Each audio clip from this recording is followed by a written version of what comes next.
The show, Gunner Souls, another game, more goals, no shots conceded on target. Talk to me. Standard procedure, just another game, just the Arsenal way. That's just what it is now. I don't know what the hell Arteta got fed in Dubai, but keep it coming. That man can get fed meat every week if this is what he's producing. Pause. No, we're not children here, fam. They know what we're talking about. Yeah. Another 6. What are we doing here? We're just breaking records for the fun of it. Do you know what the most impressive? Do you know what the best thing about this is? The amount of pressure on Liverpool and City, because they have to win. They can't go into that game saying, "Yeah, we'll take a draw." They have to beat each other. They have to win. City have to go to the Anfield and go, "We have to beat this team. We can't go off a draw, even though they're going to play us." They're worried. They're 100% worried. Their fans. Yeah, any stream I've been on, they're losing their heads. They seem to be calm, right, in presence, but they're losing their heads. They know this is the side that can beat them at the Etihad. They know this is the side that can potentially go and win the league. This is what we've been asking for. When we said it at the beginning of the season, when we said there is a reserve side to us, we wanted to see whether this team can come out again. People said, Kai Havertz, right, my baller, my absolute baller, right? This guy has destroyed Arsenal. This guy is cooking with Arsenal. Have you seen these last few games? Gabriel Jesus is injured. Man stands on business. He said, I'm going to break every record Arsenal have. Back-to-back goals with 5 more goals. This guy has been the striker. And people want to cuss his name. Chelsea fans are still not accepting the fact he's a good player. It's fine. Keep hating. Keep mentioning his name. The man is delivering. Odegaard, people wanting to banter him and say he's not the captain. He doesn't step up. Who steps up every single time we need him? Odegaard. Saka back in his stride. Martinelli getting a lot of slack this season. Look at what he's producing now. Declan Rice. I say it and I'll say it again. £105 million bargain. You will never hear a £100 million player in the same sentence as bargain. But this guy is the bargain of the summer. At £105 million, he will deliver that league title. This is what we Arsenal don't even hear the price tag anymore. No, you don't. You see, Havertz's price tag has gone out the window. Declan Rice's price tag has been gone out the window. All these wages, Kai Havertz's wages is out the window. All of the money that we've paid for these players, no one wants to mention it anymore because we're cooking. We're in form. Every team is terrified of Arsenal because they know the possibility is this team can deliver the league. Have you seen it? With 6 goal difference ahead of Liverpool, 10 against City, and they're yet to play. We've got to play City. If they draw and we win, we're top of the league. The league is ours to lose. And that's the most phenomenal thing about it because the amount of pressure this puts on all of the rivals in terms of Liverpool and Man City to deliver, it's amazing. And that's what I think is the incredible thing about it. I hate Saad. Obviously, I know you played it down a little bit earlier on tonight, but just another incredible goal-scoring night for Arsenal. Clinical, incisive, emphatic. You must be very proud of the way your team's delivering right now. I am beyond proud. If I could say one thing right now, I fucking love this club, man. I love this club. I love the manager. I love the players. Everything about Arsenal right now, I love it, man. I absolutely love it. And they could not be making me more proud right now than how they're doing, fighting until the very end. These men are still fighting for tackles. It's 5-0, bro. It's 5-0. And they're still fighting for tackles. 6-0. And they're still fighting for tackles like as if it's 1-0. And they could lose the game. Yeah, bro. He's pissed off. I love that. My manager is pissed off because the ball went out of the pitch when they could have kept it in and kept it in possession and kept on going for goal. Yeah, bro, I'm in love with this club, man. Odegaard, spectacular. Kai Havertz, amazing today. Amazing. The first touch, the passes, the intricate plays with him and Odegaard and everybody. He was just bringing everybody into the game. This is a different Havertz to the one that I saw when he first came into the club. No confidence. He was a lost player on the pitch. Barely got touches in the midfield. Barely got touches of the ball. Tried to hide away from the ball. This is a different player that we were seeing today. Odegaard, a maestro. The word maestro, if you look it up in the dictionary, it's got Odegaard's picture right there. because that's what he is. He's a maestro. He's all over the pitch. He's literally there to just like a puppet master. He's got everybody on the little puppet things, and then that's it on the strings, and then he tells them what to do. Bang! It literally amazing. Georgie, amazing, bro. This guy, I thought, you know what? This guy, I don't think he could do it game after game after game. I don't think he's got the legs. He proved me wrong. And I put my hands up. I should have never doubted Jorginho. Experienced player, been there, done it, worn the t-shirt, and he's showing it for us. If you want a consistent performance, he'll go out there and he'll put it away for you. He'll put that performance in. Saka, Martinelli, absolutely terrific. Declan Rice, they've already said enough about him. Freaking bargain. The back line, Kivior doing things that we didn't even think he was. Bro, after I watched that game against PSV away, I was like, this guy's finished. Bro, they just ended his career. And he completely turned around, done a 180 and said, no. You think I'm done?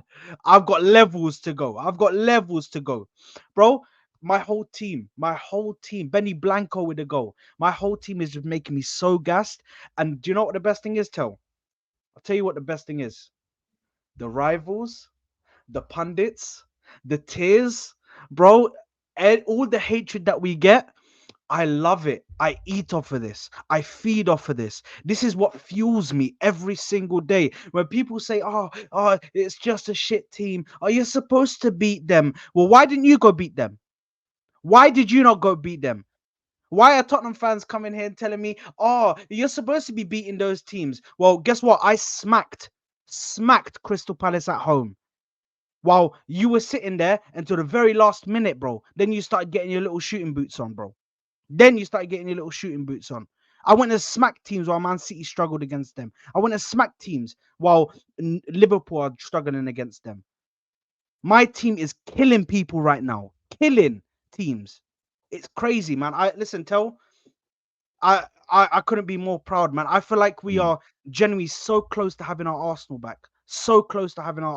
Because, like you said before, this is a very young team. They have levels to go to. They're all young. They haven't even reached their prime years yet. So, I'm gassed. What can I say? I'm happy, man. I bet you are. Nave, how about yourself, mate? And every week you come on, that smile gets bigger and bigger. It's good to see you, brother. Yeah, man. Like, that was controlled. That was complete domination. That was lovely to see, man. It was. It looked like a lot of the things that you were saying before. I mean, the beginning of the season was a lot slower. It was more reserved. We were kind of just controlling games. There wasn't as much fluidity. People finding their feet, and all of a sudden now after this Dubai break, everything just seems to have clicked. Players are growing. You got Kai Havertz, who looks, I think, like Sarge just touched on it, a different player to what he was before. You know, his finish for the first goal was clinical, and it's not necessarily a word that we've associated with Kai Havertz in his tenure at, you know, either Chelsea or even in an Arsenal shirt. And then obviously even for the Ben White goal, the touch to bring down that Jorginho pass was class. And then obviously the pass back to White, and overall it's the football is just scintillating and beautiful to watch. I mean, I'm loving the little tweaks the manager's made. I think he's put Odegaard in like this new role, playing a little bit deeper and orchestrating and then moving forward. And I think for a lot of times I've seen a lot of like discourse and things on various channels and whatnot about Odegaard, Bruno, Maddison, KDB. And I think he's been misprofiled for a significant period of time, because I don't think he's very much like those players. Because for me, those are players that excel in the final third, right?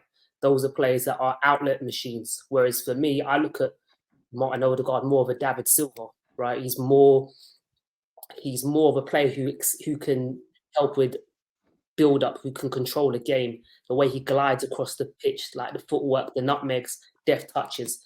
That is very much reminiscent of what a David Silva was. He's not really a player that you put him in a final third and expect him to just create chance after chance after chance. So it's nice to see him being put into that role, help with the build up.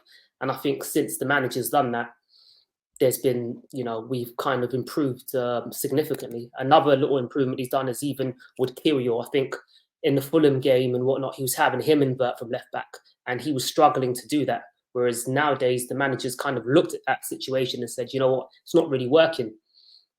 Let this player focus on the bare minimals of what he is. He's a defender, he's a centre back. Let him focus on the defensive aspect of the game and just defend, not have to come into midfield. And since then, we've seen a better player. And that is, for me, an example of great management, because you're supposed to play to the strengths of your players and hide their weaknesses. And when Kirill was asked to invert, he was being found out.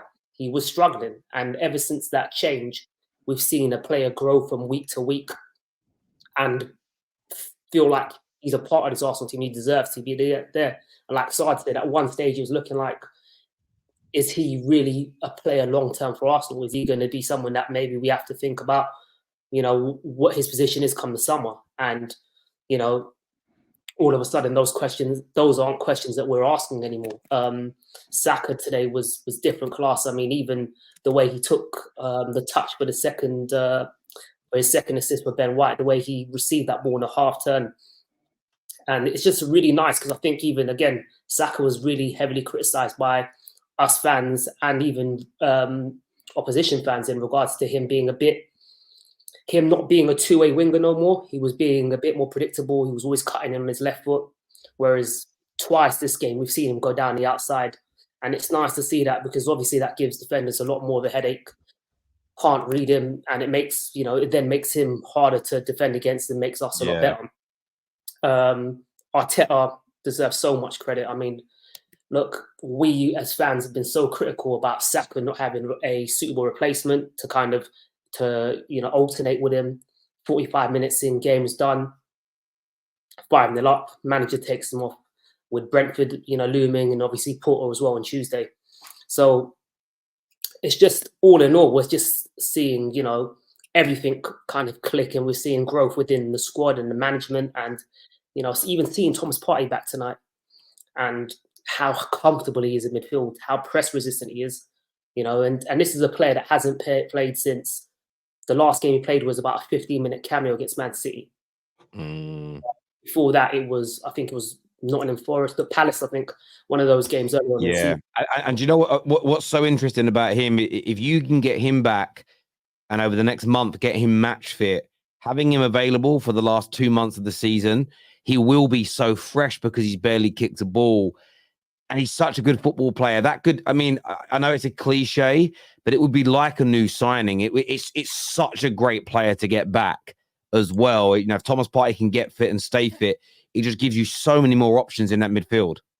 He does. And I think with him, his class has never really been something that Arsenal fans have questioned. I think when he's fit, he's up there as one of the best.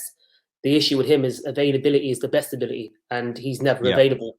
Right. And that's, I think, the biggest gripe we've had as Arsenal fans over his tenure in an Arsenal shirt, especially considering when he signed from Atletico Madrid, he was a player who had no injury issues. He had a clean bill of health. Yeah. No, I hear you completely.